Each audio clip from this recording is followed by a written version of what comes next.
Bismillahirrahmanirrahim. Assalamualaikum warahmatullahi wabarakatuh.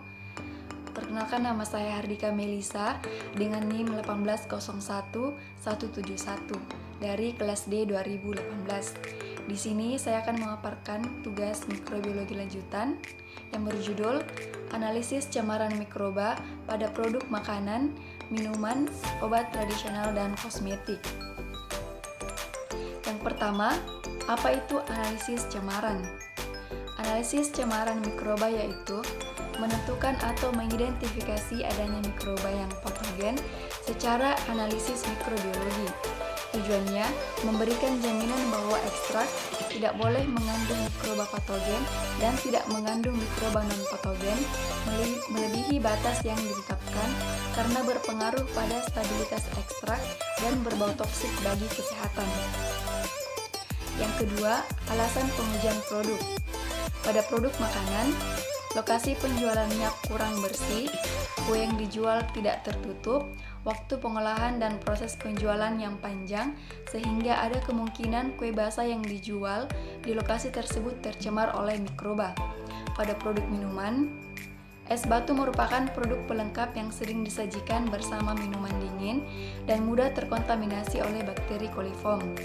Pada produk obat tradisional, produk yang tercemar mikroorganisme tersebut dapat menyebabkan timbulnya penyakit. Produk kosmetik, sebagian besar wanita menyimpan lipstik dalam jangka waktu yang lama, sehingga cemaran mikroba pasti ditemukan pada lipstik tersebut. Yang ketiga, perbedaan masing-masing pengujian produk. Pada produk makanan, untuk mengetahui ada atau tidaknya cemaran bakteri pada kue basah, dan untuk mengetahui ada atau tidaknya angka kuman yang melebihi batas maksimum cemaran mikroba pada kue basah yang dijual. Metode perhitungan yang digunakan adalah angka lempeng total atau ALT yang dilakukan secara duplo. Pada produk minuman, dilakukan untuk mengetahui adanya cemaran mikroba pada es batu dalam parameter mikrobiologi menggunakan metode angka lempeng total atau ALT dan Mohs probability number atau MPN. Pada produk obat tradisional, pengujian cemaran mikroorganisme dalam sediaan obat tradisional meliputi angka lempeng total atau ALT, uji Kapang-Kamir atau AKK, serta uji Mohs probability number atau MPN untuk menguji adanya bakteri coliform dan uji cemaran mikroorganisme patogen. Pada produk kosmetik, mendeteksi cemaran dan jenis mikroba yang terdapat pada lipstik cair. Metode yang digunakan untuk menganalisis cemaran bakteri yaitu total plate count atau TPC dan dilanjutkan dengan identifikasi bakteri di media agar selektif. Yang keempat yaitu jenis-jenis cemaran mikroba yang ada pada masing-masing produk. Pada produk makanan, yaitu angka kuman yang melebihi batas maksimum cemaran mikroba. Pada produk minuman, yaitu cemaran mikroba bakteri coliform. Bakteri coliform adalah bakteri gram negatif, tidak membentuk spora, dan dapat tumbuh dan berkembang pada suhu 30 derajat Celcius. Pada produk obat tradisional yaitu cemaran bakteri coliform, cemaran mikroorganisme patogen seperti Escherichia coli, Salmonella sp, Pseudomonas aeruginosa, Staphylococcus aureus. Escherichia coli merupakan bakteri berbentuk batang pendek atau kokobasil, gram negatif, ukuran 0,4 mikrometer sampai 0,7 mikrometer dikali 14 mikrometer, dan beberapa strain mempunyai kapsul. Salmonella sp adalah bakteri berbentuk batang dengan ukuran 1 mikrometer sampai 3 mikrometer dikali 0,5 mikrometer sampai 0,8 mikrometer. Motil, kecuali Salmonella gallinarum dan Salmonella pylorum.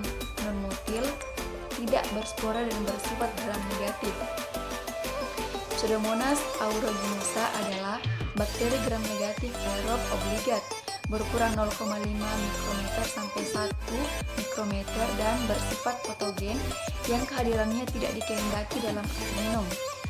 Staphylococcus aureus adalah bakteri bola berpasang-pasang atau berkelompok seperti buah anggur dengan diameter antara mikron sampai 1,0 mikron. Non-motil, tidak berspora dan bersifat gram positif. Pada produk kosmetik, yaitu cemaran mikroba Escherichia coli, Candida albicans, Pseudomonas aeruginosa, Staphylococcus aureus. Candida albicans sendiri adalah flora komersial pada saluran cerna dan genitourinaria manusia dan dapat menyebabkan infeksi superficial mukosa dan kulit. Yang kelima yaitu perbedaan cara pengujian masing-masing produk. Pada produk makanan, penelitian ini dilakukan dengan pengenceran terhadap sampel. Pengenceran ini bertujuan untuk mendapatkan koloni bakteri dengan jumlah antara 30 sampai 300 sehingga mempermudah perhitungan koloni. Jika tidak dilakukan pengenceran, maka akan dihasilkan pertumbuhan koloni bakteri yang pekat pada media agar, sehingga perhitungan koloni sulit dilakukan. Pada penelitian ini dilakukan pengulangan sebanyak 2 kali. Hal ini bertujuan untuk mendapatkan hasil penelitian yang akurat. Pada produk minuman, media yang digunakan untuk pengujian ALT adalah media plate count agar atau PCA. PCA adalah media yang umumnya digunakan sebagai tempat menumbuhkan mikroba di permukaan sehingga membentuk koloni yang dapat dilihat, dihitung, dan diisolasi. Masa inkubasi dilakukan selama 1 kali 24 jam dengan membalik cawan Petri yang berisi biakan. Hal ini dimaksudkan untuk menghindari jatuhnya butir air hasil pengembunan disebabkan suhu inkubator. Apabila sampai terdapat air yang jatuh, maka akan merusak pembacaan angka lempeng total dari sampel yang diuji. Untuk perhitungan koloni dari masing-masing sampel, hanya dihitung pengenceran dengan jumlah koloni antara 25 sampai 250 menurut SNI tahun 2015. Pengujian dilakukan 2 kali atau duplo, sehingga hasil yang diperoleh harus diambil rata-ratanya terlebih dahulu dan kemudian dimasukkan ke dalam rumus dan dibandingkan dengan standar BPOM nomor 16 tahun 2016 kategori es batu. Selanjutnya, produk obat tradisional. Cara pengujiannya itu pada sampel jamu serbuk dengan 2 perlakuan berbeda, yaitu sampel jamu serbuk sebelum dibungkus dan sampel jamu serbuk yang sudah dibungkus dengan masa simpan selama 14 hari.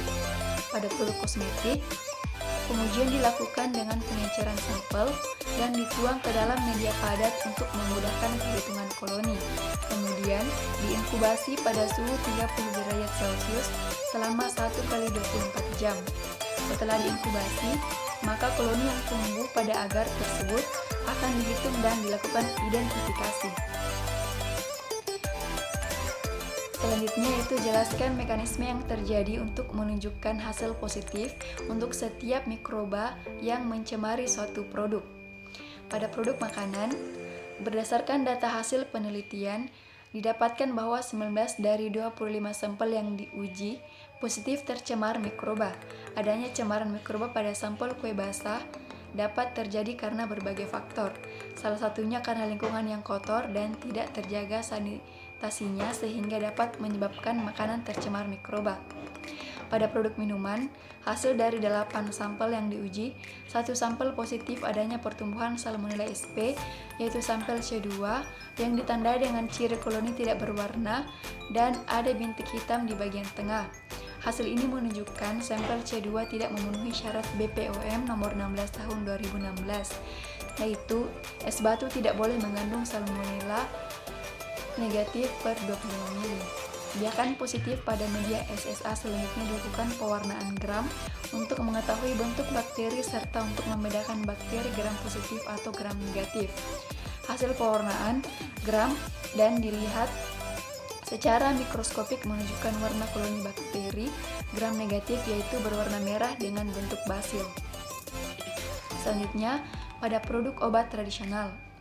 Dari hasil uji menunjukkan bahwa sampel jamu pil sebelum dibungkus terkontaminasi oleh bakteri Staphylococcus aureus, sedangkan untuk sampel jamu pil dibungkus disimpan 14 hari memberikan hasil negatif untuk bakteri patogen.